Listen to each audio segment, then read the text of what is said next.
les systèmes qui font consister la vertu dans la prudence.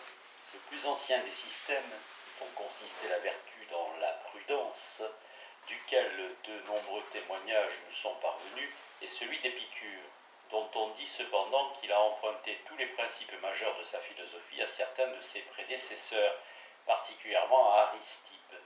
Mais il est très probable, en dépit des allégations de ses ennemis, que sa manière d'appliquer ces principes lui était du moins entièrement propre. Aristippe de Cyrène, fondateur de l'école cyrénaïque. Selon Épicure, le plaisir et la douleur corporelle sont les seuls objets ultimes du désir et de l'aversion naturelle. Qu'ils soient toujours les objets naturels de ces passions n'exige selon lui aucune preuve. Le plaisir peut certes parfois sembler devoir être évité. Toutefois, ce n'est pas en tant que plaisir, mais parce qu'en jouissant de ce plaisir, nous devons soit renoncer à un plaisir plus grand, soit nous exposer à une douleur qui doit être davantage évitée que ce plaisir doit être désiré.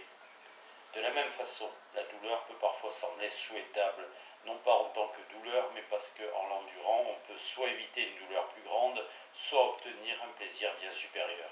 Par conséquent, que cette douleur et ce plaisir corporel soient toujours les objets naturels du désir et de l'aversion, lui semble être l'évidence même. Tout comme il imagine qu'ils sont évidemment les seuls objets ultimes de ses passions. Quelle que soit la chose désirée ou évitée, elle est d'après lui selon sa tendance à produire l'une ou l'autre de ces sensations. La tendance à procurer du plaisir en le pouvoir et la richesse désirable, tout comme la tendance contraire à produire de la douleur fait de la pauvreté et de l'insignifiance des objets de l'aversion. On accorde de la valeur à l'honneur et à la réputation, car l'estime et l'amour de ceux avec qui nous vivons sont de la plus haute importance, aussi bien pour se procurer du plaisir que pour nous défendre de la douleur.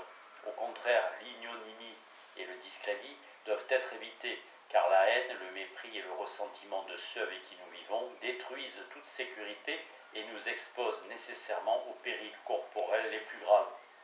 Selon Épicure, tous les plaisirs et toutes les douleurs de l'esprit dérivent finalement de ceux du corps. L'esprit est heureux lorsqu'il se rappelle des plaisirs corporels passés et en espère d'autres à venir. Il est misérable lorsqu'il pense aux douleurs que le corps a endurées et craint les mêmes ou d'autres encore plus grandes à venir. Mais les plaisirs et les douleurs de l'esprit, même s'ils dérivent finalement du corps, sont bien plus grands que leurs originaux. Le corps n'éprouve que la sensation du moment présent alors que l'esprit, qui éprouve aussi celle du passé et celle du futur, la première par le souvenir et la seconde par l'anticipation, souffre et se réjouit bien davantage. Lorsque nous subissons la douleur physique la plus grande, remarque-t-il, on s'aperçoit toujours, si l'on y prête attention, que ce n'est pas la souffrance du moment présent qui nous tourmente principalement, mais le souvenir atroce du passé ou pire encore la terreur du futur.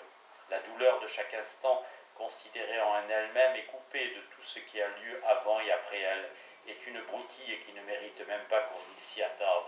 Et c'est pourtant là tout ce dont on peut dire que le corps souffre. De la même manière, lorsque nous jouissons du plus grand plaisir, nous nous apercevons toujours que la sensation physique, la sensation de l'instant présent, ne constitue qu'une maigre part de notre bonheur, que notre jouissance provient principalement du souvenir heureux du passé ou de l'anticipation encore plus joyeuse du futur, et que l'esprit contribue toujours de loin à la plus grande partie de la jouissance. Puisque notre bonheur et notre malheur dépendent ainsi principalement de l'esprit, si cette partie de notre nature est bien disposée, si nos pensées et nos opinions sont de ce qu'elles doivent être, la manière dont notre corps est affecté est de peu d'importance. Quoique souffrant d'une grande douleur physique, nous pouvons encore jouir d'une grande part de bonheur, si notre raison et notre jugement maintiennent leur supériorité. Nous pouvons nous distraire grâce au souvenir du passé et à l'espoir du futur. Nous pouvons adoucir la rigueur de nos douleurs en nous rappelant même dans cette situation que ce dont nous devons nécessairement souffrir n'est que la souffrance physique, la douleur du moment présent qui par elle-même ne peut être très grande. Que, quelle que soit l'atrocité dont nous souffrons du fait de la hantise qu'elle persévère, elle est l'effet d'une opinion de l'esprit susceptible d'être corrigée par des sentiments plus justes. Ainsi considérera-t-on que si nos douleurs sont violentes, elles seront probablement de courte durée, et que si elles devaient durer longtemps, elles seront probablement modérées et seront entrecoupées par des moments de bien-être. et que, quoi qu'il arrive, la mort est toujours à la portée de main afin de nous délivrer, elle qui, mettant fin, selon Épicure, à toute sensation, qu'elle soit de douleur ou de plaisir, ne peut être regardée comme un mal. Lorsque nous sommes, dit-il, la mort n'est pas, et lorsque la mort est, nous ne sommes plus. La mort n'est donc rien pour nous. Si la sensation réelle de douleur positive doit être si peu crainte en elle-même, celle de plaisir est encore moins à désirer. La sensation de plaisir est naturellement bien moins aiguë que celle de douleur. Donc de même que la seconde peut entamer si peu le bonheur d'un esprit bien disposé, de même la première ne peut guère lui apporter. Lorsque le corps est libéré de la douleur et l'esprit de la peur et de l'angoisse, la sensation surajoutée du plaisir physique ne peut être que de très faible importance, et quoiqu'elle puisse diversifier le bonheur de notre situation, on ne peut pas dire qu'elle l'accroisse. Le plus parfait état de la nature humaine, le plus complet bonheur dont l'homme puisse jouir, consiste donc pour Épicure dans le bien-être du corps et dans la sécurité ou la tranquillité de l'esprit. Atteindre cette fin majeure du désir naturel est le seul objet de toutes les vertus qui, selon lui, ne sont pas désirables pour elles-mêmes, mais pour leur tendance à faire advenir cette situation. La prudence, par exemple, qui selon cette philosophie est pourtant la source et le principe de toutes les vertus, n'est pas désirable pour elle-même. Cet état d'esprit précautionneux, laborieux et circonspect, toujours vigilant et toujours attentif aux conséquences les plus lointaines de chaque action, ne peut être une chose plaisante ou agréable par elle-même, mais elle l'est en fonction de sa tendance à procurer les biens les plus grands et à éloigner les maux les pires. De même, s'abstenir du plaisir, contraindre et restreindre nos passions naturelles pour la jouissance, ce qui est la fonction de la tempérance, ne peut jamais être désirable en soi. Toute la valeur de cette vertu provient de son utilité, du fait qu'elle nous rend capables de différer la jouissance actuelle en faveur d'une plus grande à venir, ou d'éviter une grande douleur qui pourrait en être la conséquence. En bref, la tempérance n'est rien d'autre que la prudence relative au plaisir. Supporter le travail, endurer la douleur, être exposé au danger ou à la mort, toutes ces situations dans lesquelles nous conduit souvent le courage sont certainement encore moins les objets du désir naturel. Elles ne sont choisies qu'afin d'éviter de plus grands maux. Nous nous soumettons au travail pour éviter la honte et la douleur plus grande que de la pauvreté. Nous nous exposons au danger et à la mort pour défendre notre liberté et notre propriété, les moyens, les instruments du plaisir et du bonheur, ou pour défendre notre pays, de la sécurité duquel dépend nécessairement la nôtre. Le courage nous rend capables de faire tout cela gaiement, comme ce qu'il y a de mieux à faire dans la situation présente, et il n'est en réalité rien de plus que de la prudence, un bon jugement et une présence d'esprit capable d'apprécier convenablement la douleur, le travail et le danger, en choisissant toujours les moindres de ces maux, afin d'éviter les plus grands. Il en va de même avec la justice. S'abstenir de ce qui appartient à un autre n'est pas désirable en soi, et il ne peut certainement être meilleur pour vous que je possède ce qui est à moi plutôt que vous le possédiez vous-même. Mais vous devez toutefois vous abstenir de ce qui est à moi, parce qu'en agissant autrement, vous provoquez le ressentiment et l'indignation du genre humain. La sécurité et la tranquillité de votre esprit s'en trouveront entièrement détruites. Vous serez saisi de peur et de consternation à l'idée de ce châtiment. Vous imaginerez que les hommes sont à tout moment prêts à vous l'infliger, et nul pouvoir, nul art et nulle cachette ne suffiront jamais. Songerez-vous à vous en protéger. Cette autre espèce de justice qui consiste à accomplir de bons offices à l'égard de différentes personnes, selon les diverses relations qui nous lient à nos voisins, nos parents, nos amis, nos bienfaiteurs, nos supérieurs ou nos égaux, nous est recommandée pour les mêmes raisons. Agir convenablement selon chacune de ces relations nous procure l'estime et l'amour de ceux avec qui nous vivons. Tout comme agir autrement excite leur mépris et leur haine. Dans le premier cas, nous assurons naturellement notre bien-être et notre tranquillité, qui sont les objets majeurs et ultimes de tous nos désirs. Dans le second, nous les mettons naturellement en péril. Toute la vertu de justice, la plus importante de toutes les vertus, n'est ainsi rien de plus qu'une conduite prudente et avisée à l'égard de nos prochains. Telle est la doctrine d'Épicure concernant la nature de la vertu. Il peut sembler extraordinaire que ce philosophe, décrit comme une personne aux manières les plus aimables, n'ait jamais remarqué que, quelle que soit la tendance de ses vertus ou des vices contraires, au au regard de notre bien-être et de notre tranquillité physique, les sentiments qu'ils excitent naturellement chez les autres sont les objets d'un désir ou d'une aversion bien plus passionnée que toutes leurs autres conséquences. Qu'être aimable, être respectable, être l'objet convenable de l'estime a plus de valeur pour tout esprit bien disposé que tout le bien-être et la sécurité procurés par l'amour, le respect et l'estime, et qu'au contraire, être odieux, être méprisable, être l'objet convenable de l'indignation est plus terrible que tout ce que nous pouvons souffrir dans notre corps par la haine, le mépris ou l'indignation, et que par conséquent notre désir du premier caractère et notre aversion pour le second ne peut naître d'aucun souci pour les effets que l'un ou l'autre sont susceptibles de produire sur le corps.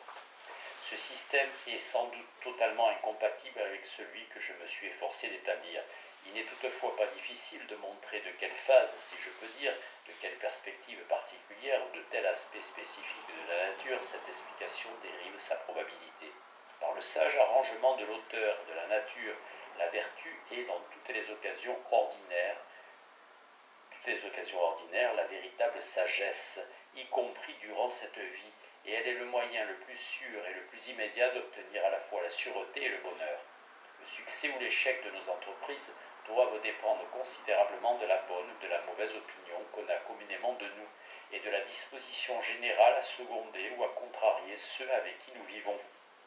Or, le meilleur, le plus sûr, le plus facile et le plus direct moyen d'obtenir des autres des jugements favorables et d'éviter leurs jugements défavorables est sans aucun doute de devenir les objets convenables des premiers et non des seconds.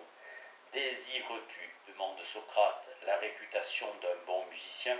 Le seul moyen sûr d'y parvenir est de devenir un bon musicien. Désirerais-tu, de la même manière, qu'on te croit capable de servir ton pays en tant que général ou chef d'État? Là encore, le meilleur moyen d'y parvenir est d'acquérir l'art et l'expérience de la guerre et du gouvernement, et de devenir réellement propre à être un général ou un chef d'État. Et de la même manière, si tu veux être tenu pour sobre, tempérant, juste et équitable, le meilleur moyen d'obtenir cette réputation est de devenir sobre, tempérant, juste et équitable. Si tu peux réellement te rendre aimable, respectable et devenir l'objet qui convient à l'estime, ne crains pas de ne pas obtenir bientôt l'amour, le respect et l'estime de ceux avec qui tu vis. Ainsi, puisque la pratique de la vertu est en général si avantageuse et celle du vice si contraire à notre intérêt, la considération de ces tendances opposées confère indubitablement une beauté et une convenance supplémentaires à la première, comme une difformité et une inconvenance nouvelle au second. La tempérance, la magnanimité, la justice et la bienfaisance sont alors approuvées non seulement pour leur caractère propre, mais pour le caractère supplémentaire de la plus haute sagesse et de la plus véritable prudence. Et de la même manière, les vices contraires de l'intempérance, de la pusillanimité, de l'injustice et de l'égoïsme, malveillants ou sordides, sont désapprouvés non seulement pour leur caractère propre, mais pour le caractère supplémentaire de la folie et de la faiblesse les plus obtuses. Dans chaque vertu, Épicure semble n'avoir aperçu que cette espèce de convenance, c'est celle qui est le plus susceptible d'apparaître à ceux qui tentent de persuader les autres d'agir de manière régulière. Lorsque des hommes, par leur action et peut-être même aussi par leur maxime, montrent manifestement que la beauté naturelle de la vertu n'est pas susceptible d'avoir sur eux beaucoup d'effets, comment est-il possible de les ébranler, sinon en leur représentant la folie de leur conduite, et combien ils finiront eux-mêmes par en souffrir? Par ailleurs, en résumant toutes les différentes vertus à cette seule espèce de convenance, Épicure s'est abandonné à une propension naturelle à tous les hommes, mais que les philosophes sont particulièrement aptes à cultiver avec une certaine prédilection, parce qu'elle est le moyen de montrer leur ingéniosité, la propension à rendre compte de tous les phénomènes à partir d'aussi peu de principes que possible. Et il a poussé indubitablement cette propension plus loin encore lorsqu'il rapporte tous les objets premiers du désir, de l'aversion naturelle au plaisir et aux douleurs du corps. Les grands maîtres de la philosophie atomiste qui prit tant de plaisir à déduire tous les pouvoirs et toutes les qualités des corps, de ceux qui sont les plus évidents et les plus familiers, la figure, le mouvement, l'arrangement des petites portions de matière, éprouva certainement une semblable satisfaction lorsqu'il rendit compte de la même manière de tous les sentiments et de toutes les passions de l'esprit à partir de ceux qui sont les plus évidents et les plus familiers.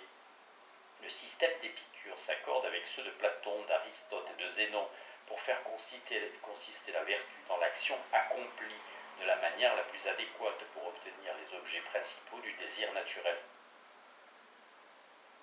Il diffère de chacun d'eux sur deux autres points. D'abord dans l'explication qu'il donne de ces objets principaux du désir naturel, ensuite dans l'explication qu'il donne de l'excellence de la vertu, ou de la raison pour laquelle cette qualité doit être estimée. Selon Épicure, les principaux objets du désir naturel sont les plaisirs et les douleurs physiques et rien d'autre, alors que les trois autres philosophes admettent bien d'autres objets, parmi lesquels le savoir, le bonheur de nos parents, de nos amis, de notre pays, qui sont finalement désirables pour eux-mêmes. Selon Épicure, la vertu ne mérite pas, elle non plus, d'être poursuivie pour elle-même, pas plus qu'elle n'est l'un des objets ultimes de l'appétit naturel, mais elle est choisie seulement pour sa tendance à prévenir la douleur et à procurer le bien-être et le plaisir.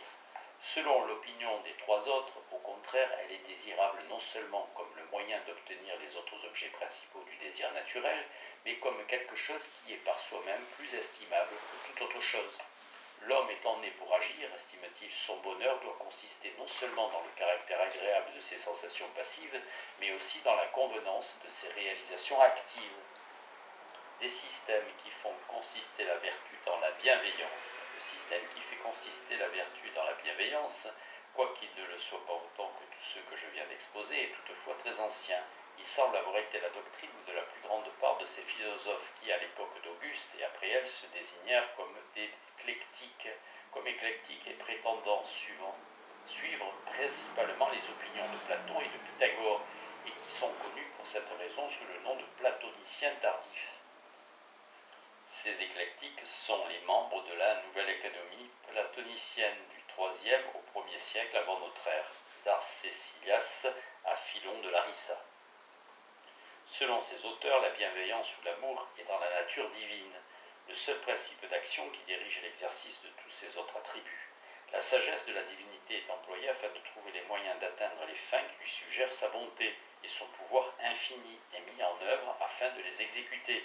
La bienveillance reste toutefois l'attribut suprême et directeur auquel les autres sont subordonnés, et toute l'excellence ou toute la moralité des opérations divines, si l'on me permet une telle expression, en est finalement dérivée. Toute la perfection et la vertu de l'esprit humain consistent en une certaine ressemblance, en une certaine participation aux perfections divines, et par conséquent a été remplie de ce même principe de bienveillance et d'amour qui influence toutes les actions de la divinité. Les actions humaines qui procèdent de ces motifs sont les seules vraiment dignes d'éloge, les seules à pouvoir prétendre à un quelconque mérite sous le regard de la divinité.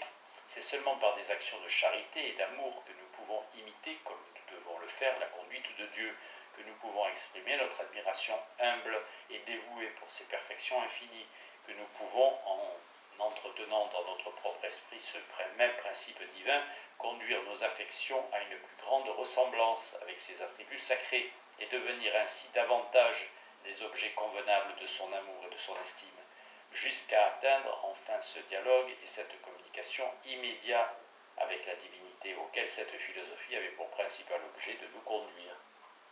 De même que ce système fut très apprécié par plusieurs des anciens pères de l'Église chrétienne, de même il fut adopté après la Réforme par plusieurs théologiens à la piété et au savoir éminent et aux manières les plus aimables, particulièrement par le docteur Ralph Edwards, par le docteur Henry Moore et par John Smith de Cambridge. Mais de tous les maîtres de ce système, ancien ou moderne, le défunt docteur Hutcheson était sans aucun doute et sans comparaison le plus précis, le plus clair, le plus philosophique et, ce qui est le plus important, le plus modéré et le plus judicieux. Que la vertu consiste dans la bienveillance est une opinion que confortent bien des apparences de la nature humaine.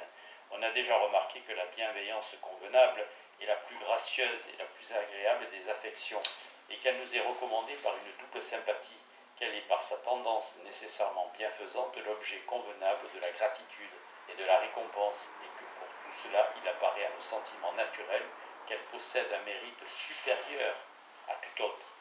On a remarqué aussi que même les faiblesses de la bienveillance ne nous sont pas très désagréables, alors que celles de toute autre passion sont toujours extrêmement repoussantes. Qui n'aborde pas la malice excessive, l'égoïsme excessif ou le ressentiment excessif, mais se laisser aller à la plus excessive amitié même partial, n'est pas si offensant. Ce sont seulement les passions bienveillantes qui peuvent s'exercer sans souci ou attention pour la convenance et conserver pourtant quelque chose d'attachant. Il y a encore quelque chose de plaisant, même dans la bonne volonté instinctive qui accorde ses bons offices sans jamais se demander si par cette conduite elle est l'objet convenable du blâme ou de l'approbation. Cela n'est pas le cas avec les autres passions, au moment où elles agissent seules, au moment où elles ne sont plus accompagnées du sens de la convenance, elles cessent d'être agréables. Tout comme la bienveillance confère aux actions qui en procèdent une beauté supérieure à toutes les autres, de même son défaut et plus encore l'inclination contraire communiquent une difformité particulière à tout ce qui révèle une telle disposition. Les actions pernicieuses sont souvent punissables pour la seule raison qu'elles montrent une absence d'attention suffisante au bonheur de notre prochain. Outre cela, le docteur Hutchinson m'a remarqué que chaque fois qu'on découvre un autre motif dans une action supposée procéder d'affection bienveillante, notre sens du mérite de cette action est diminué exactement d'autant qu'on croit que ce motif l'a influencé. Si une action supposée procéder de la gratitude se révèle provenir de l'attente d'une nouvelle faveur, ou si ce qui semblait naître de l'esprit public se révèle avoir pour origine l'espoir d'une récompense pécuniaire, alors une telle découverte détruit entièrement toute opinion du mérite de ces actions. Ainsi, puisque le mélange du moindre motif égoïste, comme celui d'un alliage vil, diminue ou supprime entièrement le mérite qui reviendrait autrement à l'action, il est évident, imaginait-il, que la vertu doit consister uniquement dans la bienveillance pure et désintéressée.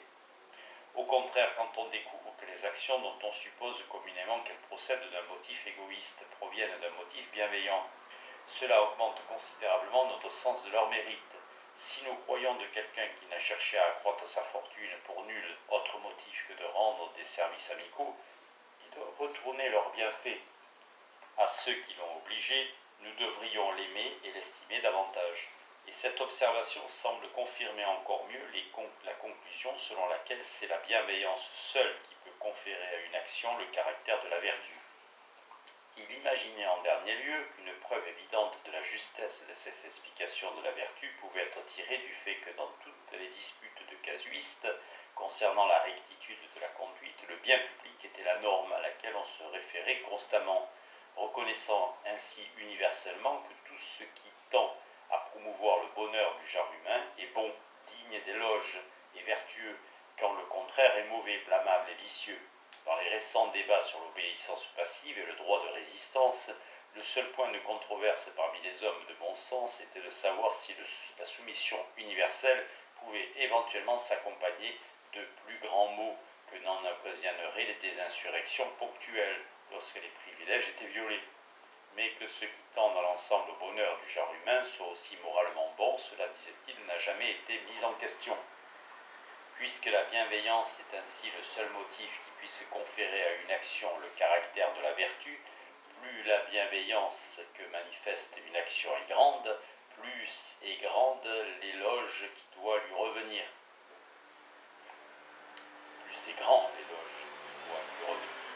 Les actions qui visent au bonheur d'une grande communauté, dans la mesure où elles démontrent une bienveillance plus étendue que celles qui ne visent que le bonheur d'un plus petit système, sont aussi et proportionnellement les plus vertueuses. La plus vertueuse de toutes les affections est donc celle qui a pour objet le bonheur de tous les êtres intelligents. La moins vertueuse de celles qui peuvent recevoir d'une manière ou d'une autre le caractère de la vertu est celle qui ne vise pas plus loin que le bonheur d'un individu, comme celui d'un fils, d'un frère ou d'un ami. La perfection de la vertu consiste à diriger toutes nos actions vers le plus grand bien possible, à soumettre toutes les affections inférieures au désir du bonheur général du genre humain, à ne se considérer soi-même que comme la partie d'un tout dont la prospérité ne peut être recherchée qu'en tant qu'elle s'accorde et même contribue à la prospérité du tout. L'amour de soi est un principe qui ne peut jamais être vertueux en aucun degré, ni en quelque direction qu'il s'oriente. Il est vicieux dès lors qu'il fait obstacle au bien général. Lorsqu'il n'a d'autre effet que de conduire l'individu à prendre soin de son propre bonheur, il est simplement innocent et de ce fait ne mérite aucun éloge, ni n'encourt aucun blâme. Les actions bienveillantes qui sont accomplies en dépit d'un fort motif d'intérêt personnel sont donc de ce fait les plus vertueuses. Elles démontrent la force et la vigueur du principe bienveillant. Le docteur Hutcheson était si loin d'accorder que l'amour de soi puisse être jamais un motif d'action vertueuse, que la moindre attention au plaisir de l'approbation de soi, l'éloge réconfortant de notre propre conscience, diminue selon lui le mérite de l'action bienveillante.